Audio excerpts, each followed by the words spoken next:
Howdy all, long time no see on this channel. I've been off this channel for a while. We've been super busy with a number of different projects and just not had time to update it really, but here I am. And I'm going to be talking a little bit today about a bit of an adventure that I went on recently. I had some business to take care of in Kaen recently, and on my way back from Kaen, I was pulled over by the police. And they were tapping on my window and they were like, your tax is out of date. It's not the first time this has happened. If you've watched this channel for a long time, a couple of years ago it happened as well, on a number of occasions. So they charged me, they kind of got me out the car, checked my driving license. I guess this is good information if you're planning to drive here in Thailand. If you ever want to live here and drive here, this is the kind of stuff that happens. They're usually looking for the tax and they're usually looking to check your license, so it's a good idea to have a license. So they got me out the car and the charge was 500 baht, that was the ticket, for driving with out-of-date tax. And the police actually recognised me. I think it's the hat. They were like, oh yeah, Thailand YouTuber. So they were really friendly, super friendly. I got fined, but they're like, yeah, you got to sort your tax out. So I think I'm about a couple months overdue with it. And this is one of our local places. There are a number of these dotted all around. You may have seen them if you've been to Thailand before, but this is what the car tax place looks like. And so in regard to that trip to Kaen, at the end of this vlog, I'm going to show you an interesting spot that I stopped there. Because I've been so busy, I wasn't actually officially vlogging that trip and vlogging everything I was doing.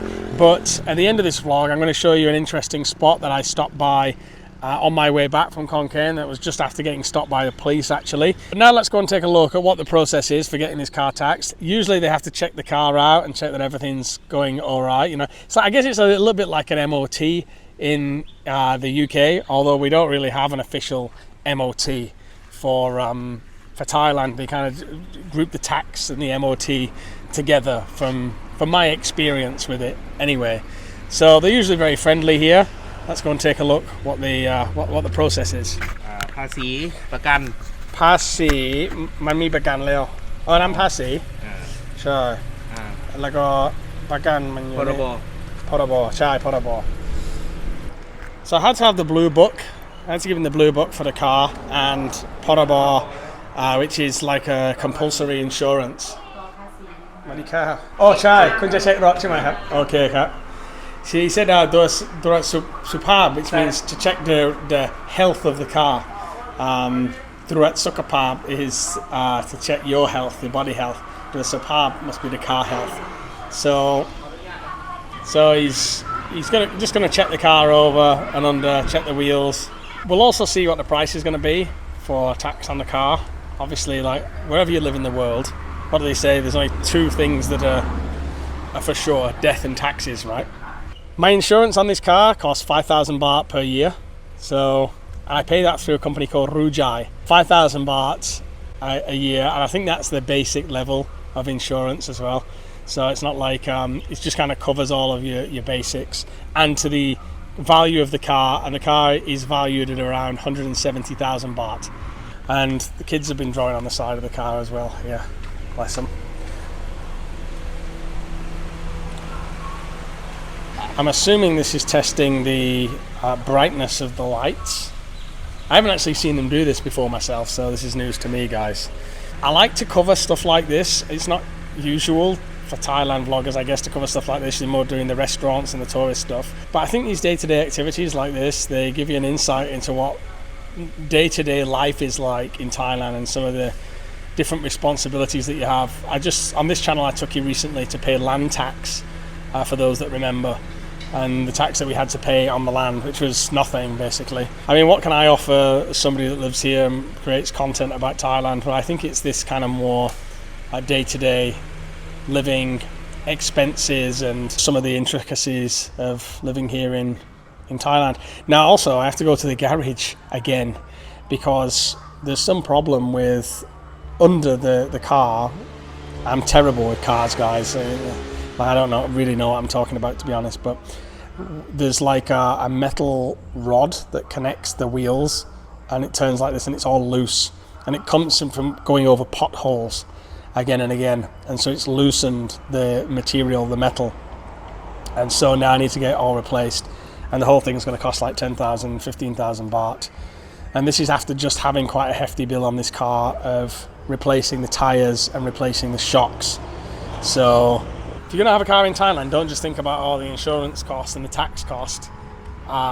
Especially if it's like this isn't an older car. This has got 130,000 kilometers on the clock.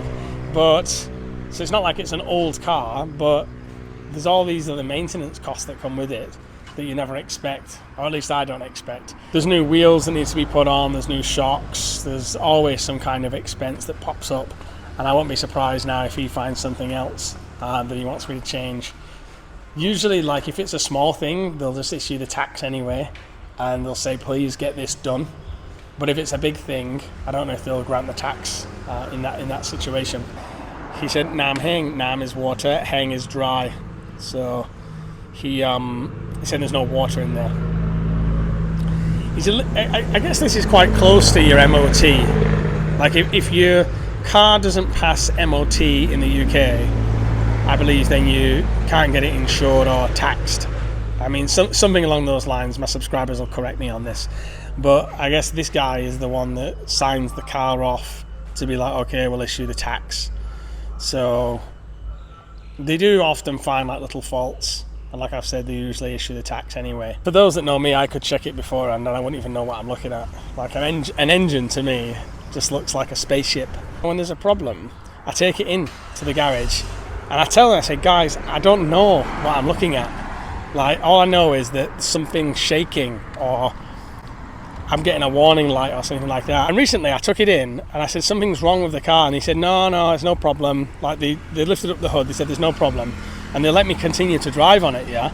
So I drove on it for a couple more days and then this warning light came on and I brought it in and he went, oh yeah, you've got no water in the engine. And it wasn't water where you fill the normal water, it was another little valve where you put the water in. And I said, why are you guys not tell me? Last time I come in, I said, and this is my garage that I use a lot, like with friends, and well, they make a lot of money out of me, so with the various cars that I take in. So I said, why don't you tell me last time? Oh no, we didn't see it. And now I ran the engine with no water, and I was told that if I continued to do that, it would have fried my engine. Like I would have needed a whole new engine. The fan had gone at the front, so the engine overheated and there's no water. So that was about 10,000 baht as well. So I know to take it into the garage, but I told them you've got to treat me like a complete imbecile when it comes to cars. I know it's a bit of a stereotype that guys should know about cars, right? But it's just something I never got into. I drive a car purely functionally. I could tune a saxophone for you. I mean, you give me a saxophone, I'll tune your saxophone. I can take a saxophone apart and put it back together again. So I'm all right when it comes to that. I'm generally good with computers, a little bit of scripting. One of my first businesses when I was like 16, 17 was writing scripts, bubble scripts, and I'll say no more. If you know what they are, you know what they are. I was very young and it was back in the day. So yeah, with computers, like I can work things out and I'm good, but with cars, just a moron. So the total cost to do the tax, and I'll get the little slip in 3 days. I'm going to come back and get the little slip that goes in your window. It's 1,170 baht, and that doesn't include the compulsory insurance. Sometimes they have to process a compulsory insurance for you as well, which obviously makes it more expensive. That one I have already. He's checked out the car, seen no problems. Obviously didn't spot the problem with the steering or the fact that it starts to shake after around 80 kilometers per hour. That's the problem. That's where I hit potholes apparently. I'm not sure this car is very good long term for where we live. I've been told because it's quite a low rider with all the potholes and rocks and all this stuff near where we live, apparently it's not good. So I think in the future there may be a truck on the horizon. Not an old one like I used to have, but I think it may be necessary. I think I may keep having these problems with this car. People that know more about cars will be able to enlighten me on that. Yo! Kapon! They're asking about the YouTube channel. So yeah, I mean, we have a lot of Thai audience. A lot of Thais watch our channel, and that's it. That's the tax done. We've processed that one, and on Saturday I'll be able to pick it up. What do you have? And we got the old police here, the old bill, and hopefully they're not going to stop me for not having any tax. But however, once they stop you, the police, for the tax, they give you a little slip whether you've paid a fine, and that slip, it stops you getting fined again. So if you get stopped again within a period of time, I think it's like 7 to 14 days, then you can show that slip that you've already paid for not having the tax, and you don't get charged again. So you can't be stopped for the same thing twice. Also, they've given me these documents here, which show that the tax is paid for and is processing. So that's good enough until in 3 days when I come pick it up. So I shouldn't be stopped again. This is an insight, guys, into the life of getting your tax done in Thailand and staying legal and keeping your car legal. Cars are an expense here. I think in many cases you don't actually need a car in Thailand, in my opinion. There's many places I've lived where I didn't use a car. There's certain places where it's an advantage, like Phuket can really screw you on taxes. So I think it's worth having a motorbike. That's quite low maintenance in Phuket. And if you're in Bangkok, I mean, you can get around very cheaply with the BTS. And if you're in certain tourist areas, it's cheap to get tuk-tuks, or you can get Grabs. These are easy ways to get around. But in Phuket, I think that even Grab is controlled by certain powerful people that make it quite expensive from what I can see. And I think that in rural Thailand, however, your choices are very, very limited. You know, it's a motorbike or it's a car. There's next to no public transport here. I wouldn't be able to function day to day without a car. Absolutely not here in rural Thailand. So I think it's one of those places where if you're going to live very rural, it is a necessity. But I would probably say go for a truck. I don't know if you need a big, beefy monster truck, but with these roads, guys, like, if a truck is going to mitigate that, I'd go for a truck. For now, I'm with a Mazda 2. And now to polish this vlog off, I want to show you a little location that I stopped by, which I thought was quite interesting, in Kaen, after I got fined by the police recently for the no tax. So let me show you this place, and if you're ever on the outskirts of Kaen, you can stop by yourself next time you visit. Here's a totally unrelated topic to this vlog, but I've come on a bit of a business trip to Kaen to take care of some things, and I wasn't planning to vlog it, but driving past this, found this old beaten up plane that they've obviously bought for Airways Cafe, Airways Land Cafe, so it's called. These things, I see them available on Facebook sometimes, Facebook Marketplace, like decommissioned planes. This used to be a Thai Airways. I'm not sure why you'd want to live in it. I know some people do recondition them and live in them, but I'm not really a fan of flying myself, and I don't see why you'd want to live in one. But I know in Bangkok as well, they've also converted one into a restaurant, which is pretty successful. As I was driving past, I actually thought the cafe was in the plane, but it's just over there. It's like a normal container cafe. There must have been a reason why they didn't put it in the plane, because the attractive part of it would be like getting in the plane, right? It looks like there's some air conditioning units in there, so I think maybe at one point they did have something in the plane, but now you can't actually go up to it anymore. Here you've got an additional engine. You've got a broken down old Mercedes. It's a bit of a junkyard cafe, right? Pretty disappointed that you can't board it and go to a cafe within it. I don't think I've ever been so close to this area of a plane. You just kind of wouldn't, would you? You just see it from the inside and you see it when you're bored. So there she is, and I'll take a quick look in the cafe and buy probably an iced tea today. Howdy cap. Howdy cap. มีชาไต้หวันไหมครับชาไต้หวันไม่มีค่ะไม่มีใช่ไหมมีชานมเย็นเอาชานมเย็นวัน 50% ได้ไหมครับ A leak in the container. These are becoming more fashionable as well, these container homes, but for me, I've never really been a big fan. This one is air conditioned, so I can tell you it's nice and cool in here. The story is, by the way, I just asked them, the story is about the plane that I said I expected the cafe to be inside, but they said actually the owner didn't want to put it inside. But there was no particular reason given. I just didn't want to do it. But I imagine refurbishment, air conditioning, probably difficult. And they also said the plane comes from Savannah.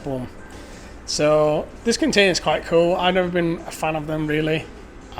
It's got one air conditioner there. It's got one small one here and another one there.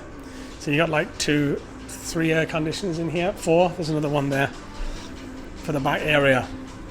You don't put 4 air conditioners in a space this small unless you're having problems with actually keeping it cool.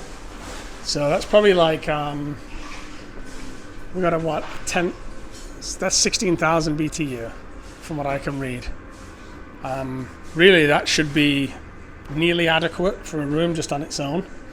Sometimes they'll put multiple air conditioners in so the air conditioners don't have to work so hard as well. But I'm not a fan of living in a metal box. There are some people that really like it. For me, not my style. Each to their own, of course. And they are becoming quite popular these days in Thailand, so I can see. There's the pilot from Savannah Boom as well. Khon, come back in. Okay. So off camera, I did ask how much the guy paid for it here, and she said 30 million baht, including the plane and to do the cafe. I doubt that the cafe costs much, so I imagine the bulk of the cost is from the plane. I'd say the development of this with a few containers, not more than like 3 or 4 million, so maybe 5 at a stretch. So then there's the land as well. So I guess, I don't know if they're incorporating that into the price.